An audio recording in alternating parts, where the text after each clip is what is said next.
The wise monk.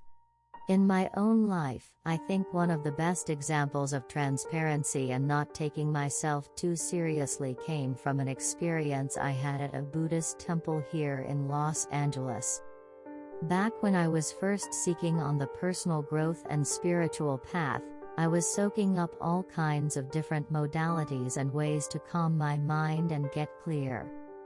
For a period of time, I was really into Buddhist meditation, both Vipassana. I once went on a 10-day retreat and left after 5 cause it was so intense, and chanting Nam Myoho Renge Kyo. Well, before I discovered these two different types of meditation, I came across a Buddhist temple in downtown Los Angeles. I found it through Yelp or Google, and decided to attend one of their Dharma talks and meditations. I went, and the main monk gave a talk about Dharma and the idea of being unattached to things, as well as many other Buddhist principles. I was totally engaged in the conversation and soaking up the wisdom from this man, who seemed to be a living sage. After the talk, we did a 20 or 30-minute closed-eye meditation, which I thoroughly enjoyed. After the meditation, the session was over and the 30 or so people who were there started to disperse. But being the seeker that I am, I decided to go up and talk with the monk and his other monks, and I started asking all kinds of questions. Before I knew it, the morning was gone and it was lunchtime. So, the robed and shaven-headed monks extended an invitation to me to come to lunch. I jumped at the idea because now I was really going to get the inside scoop on all the sage wisdom these guys could offer me. I am a sponge for wisdom, so anytime I get around people who have something wise to share, I am all ears. So I went out to my car and followed a small car packed with 4 really Buddhist monks. I was so psyched because I felt like I was about to discover some amazing vegan or vegetarian dive restaurant in downtown LA, and as we kept driving, my excitement grew and grew and grew. Where were these guys going? It was probably going to be awesome. So as we were driving, I saw their car pull into a parking lot. But I couldn't believe my eyes. Why in the world would 4 Buddhist monks pull into a Sizzler? That's right, I was led to Sizzler by 4 shaven-headed, robe-wearing, Dharma-talking, Buddhist monks. I couldn't believe it.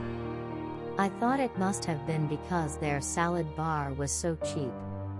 I mean, after all, if you are a monk, you are not making 6 figures, so maybe we weren't going to eat at an amazing dive bar.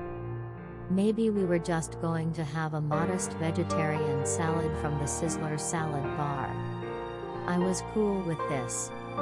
I didn't really care, I just wanted the wisdom. So as we made our way into Sizzler, and I made it over to the salad bar first.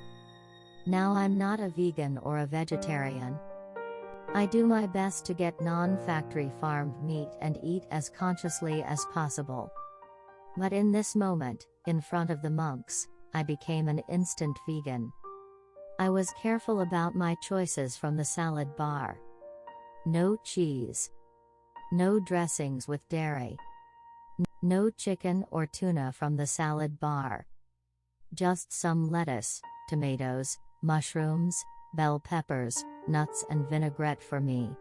It seemed like such a small meal, but so what, I was there for the wisdom.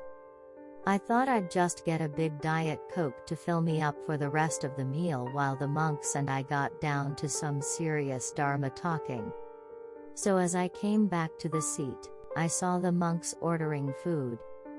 And to my shock, the wisest of the monks, the man who gave the Dharma talk, ordered a steak. And another one ordered steak and the other 2 ordered chicken. I was now in total shock. Here I was, the meat eater, pretending to be a vegan in the presence of the monks, and they were about to go to town on some meat. And not meat from a local provider, Sizzler steak and chicken. I just didn't get it. So the meal went along and I was dying to ask them about why they were eating meat, but I just couldn't do it. We talked. Finally the meal came, boom, 2 steaks and 2 chickens. And I was stuck with my puny excuse for a salad.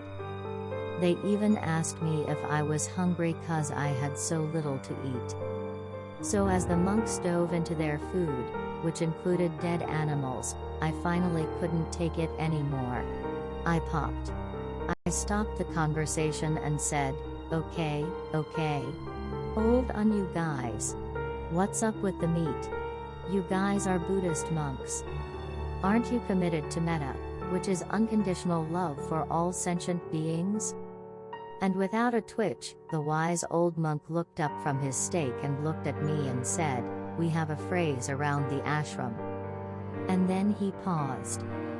One of those dramatic wisdom pauses like something epic was about to come out of his mouth.